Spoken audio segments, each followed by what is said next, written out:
Should you spend an extra $11,000 just to drive a Toyota? We'll find that out in today's video. We're comparing the ZR2 to the Trailhunter. I'll include a link to the Chevy Murray and the Toyota Murray in the description down below, their websites, to be more specific. Also include a link to my car buying guide. Let's get into it.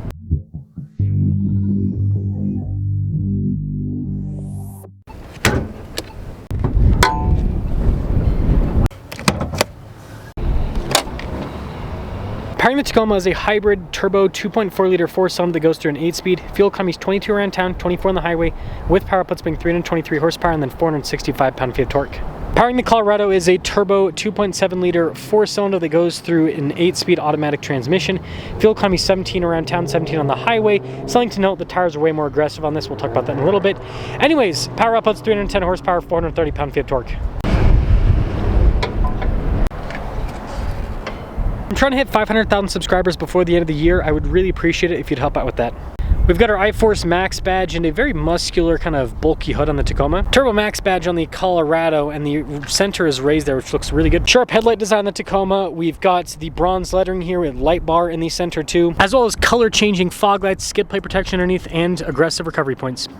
The Colorado front end with the lights and then the Chevy float tie looks really cool. Fog lights down below, we've got skid plate protection and red recovery points. Side by side, I don't think you can go wrong when it comes to looks with both of these. 265 by 70 by 18 is the Tacoma tire and wheel setup. Toyota gives you less tread from the factory with their tires for initial ride quality and better fuel economy. The Colorado has a tire and wheel setup of 285 by 70 by 17, and you can see their full tread from the factory. Both of these trucks are equipped with rock rail protection. The Tacoma has Old Man Emu shocks and it's coil sprung. Colorado has Multimatic shocks and it's leaf sprung. Here's your side profile with the Trailhunter, and then here's your side profile with the Colorado ZR2. The Colorado has an outlet in the bed. We've got protection from the factory, and it has this little storage in the tailgate. The Tacoma has LED lights. It has a built-in air compressor. It's got an outlet in the bed as well, and the tailgate is actually power up. This version of the Colorado has a fancy painted bumper, and the exhaust tip actually hangs pretty low. Tacoma, on the other hand, has a bumper from ARB with aggressive recovery points, and they've tucked a lot of stuff higher up so that it helps out with the departure angle. Now, I do want to mention there is a Bison package you can get on the Colorado, which adds 35s, upgraded bumpers, upgraded skid plates, and jounce bump stops.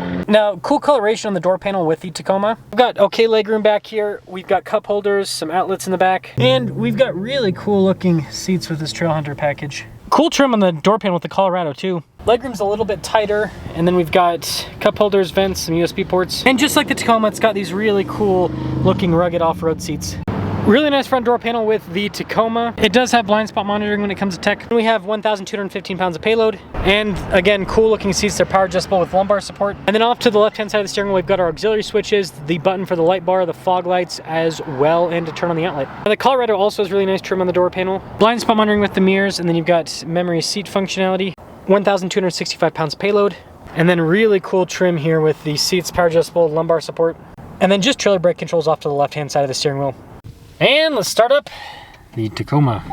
Steering wheel is always important. I think the Tacoma steering wheel looks pretty rugged. We have a very customizable digital gauge cluster, super solid 360 camera system. Then the infotainment system is massive, easy to use. Feature comforts like dual zone climate, heated and ventilated seats, and even a wireless phone charging pad. This has just a part-time four-wheel drive system with four-wheel low, but it does have Toyota's multi-terrain select, as well as a rear locking differential and a stabilizer bar disconnect. You got other fancy features like a camera rear view mirror, power sliding rear window, and lots of just cool trim in the interior. And let's start up the Colorado. Kind of more of a luxe looking steering wheel in a lot of ways. Customizable digital gauge cluster just like the Toyota. This also has a 360 camera system, a little bit different formatting, but it also has underbody cams, which is kind of cool. Smaller screen overall, but easy to use, and the climate controls are very accessible just below it with heated and ventilated seat function. This has diff locks for the front and the rear, and a wireless phone charging pad. And this is a part-time four-wheel drive system, but it does have four-wheel auto, so that kind of fixes that whole situation. No camera rear view mirror, but we do have a sunroof up top, which is a nicety. That Colorado sticker's for $54,000 as equipped. That Trailhunter sticker's for $65,000 as equipped. Let's see which one performs the best. Trailhunter. Short bed. And I do think that's kind of interesting that, and maybe it's just a Utah thing, or this part of Utah where people are like, I gotta have the long bed. And that is one thing that's cool about the Trailhunter, is the fact that you can get it with the longer bed, so you've got more space. Wouldn't be a deal breaker for me, honestly. I mean, the longer bed's cool, but what I would kind of have, you know, the conversation I have with myself would be like, well, I got the shorter bed, so I've got better angles off-road, which means it'll be easier on trails, versus the longer bed, bigger vehicle, it's going to be harder to maneuver through trails. I mean, if you get the long bed, it's basically like the size of a full-size pickup truck. Now you can hear the raised air intake even with the window rolled up. It's not bad. A lot of people complain about it. I don't think it's bad. With the window rolled down, it's obviously very loud. You guys will hear that in a moment. These seats are comfortable. They're really comfortable. I think that's a big plus. And they've got cooled function, which we'll turn on because it's a little bit of a warmer day today. So I do think they've done a good job with, I mean, there's a lot of plastic in the interior, but you know, a lot of the major touch points have soft touch on them. So the places where you're going to want it to be soft touch, they are soft touch, which I think is a big benefit to this. Man, every single, I'm like getting to the point where we're not gonna be able to review cars anymore because of how much traffic there is. Where are all these hooligans coming from? This is crazy, guys. This is crazy. Okay, this person's turning.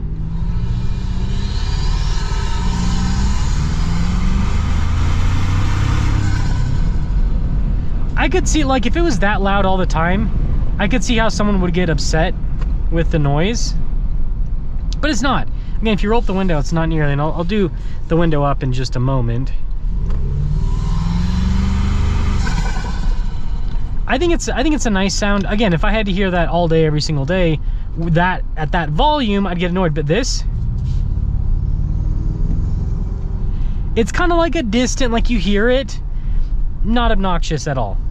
And if you're at highway speeds, you're gonna have so much noise from the tires and from the wind, you're probably not gonna be able to hear the raised air intake anymore. Actually, I remember I had one of these for a week, and yeah, once you're at higher speeds, it's still kind of there, but it's not really noticeable. And again, after driving one of these for a week, I was not annoyed with the raised air intake, so no problem.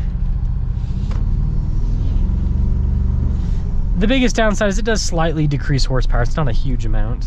It's like 3 horsepower, but it is something to take into account.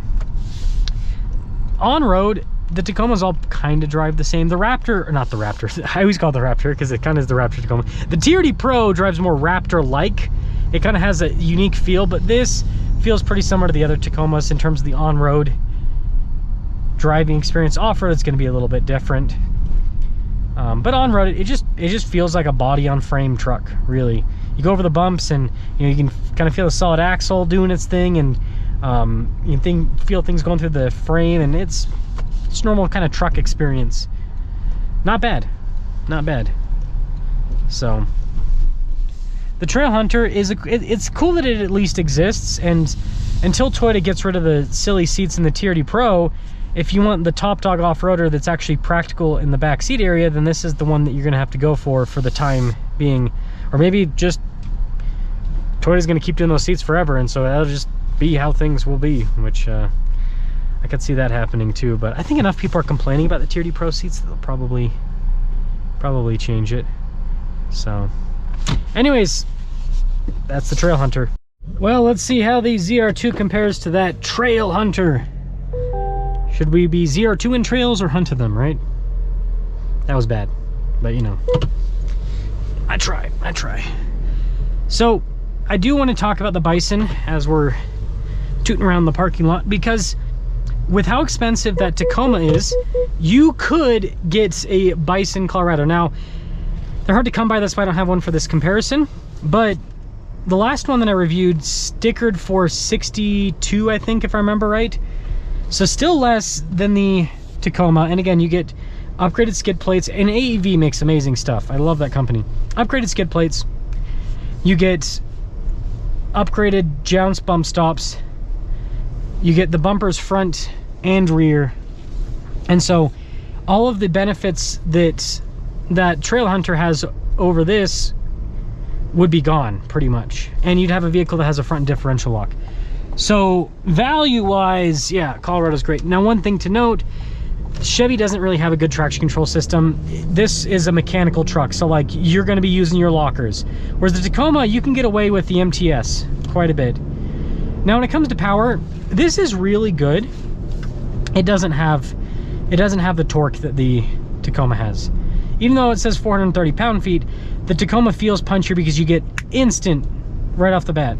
Now that being said, when you go full throttle on the highway, this doesn't taper off as much as the Tacoma because it's all engine. Versus with the Tacoma, the battery, it, you know, kind of feels like it's tapering off a little bit. It's not the worst thing in the planet, but it is noticeable. I will say the suspension on this is more comfortable than the Tacoma. Surprisingly, again, you'd think being leaf sprung, this would have kind of bouncier suspension and all of that, but surprisingly, it does really well. I do not know what the Sequoia is doing, so we're just going. Other than that, the seats in the Tacoma are a little bit more comfortable, a little bit. These are a little bit firmer, not bad, just a little bit firmer. It's a bit of a different experience. We're stuck between Amazon and UPS. That's funny. So I know a lot of people are just going to say Colorado right off the bat. I know a lot of people are going to say Colorado.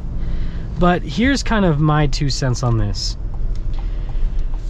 First off, you know, you got to think about resale value. Toyota always has better resale value, and a big part of that today is that they're limiting their production purposely. So that's going to help out with resale value.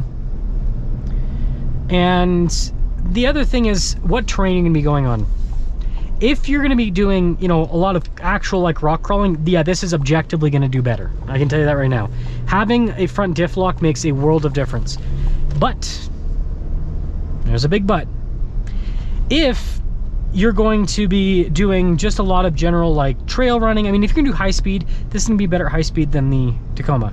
So that's another thing that goes at.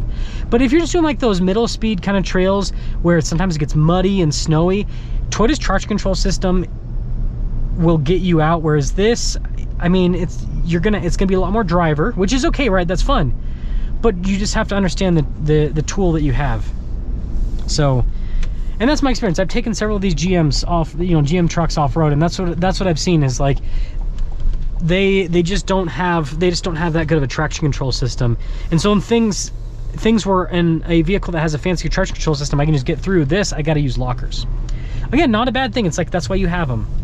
So let me know which one you'd go for. The Colorado is obviously a better value, but I do see some benefits with the Tacoma because, I mean, if you look at like long-term ownership costs and everything, well, the truck might cost more, but then if your resale value is a lot better down the road, then it's like, yeah, you're spending more money up front, but then long-term you're spending, like here's an example. Let's say that you buy the Tacoma at $65,000, and then after a few years, you trade it in, and you trade it in for, let's say that someone pays you on the used market $55,000, you lose $10,000.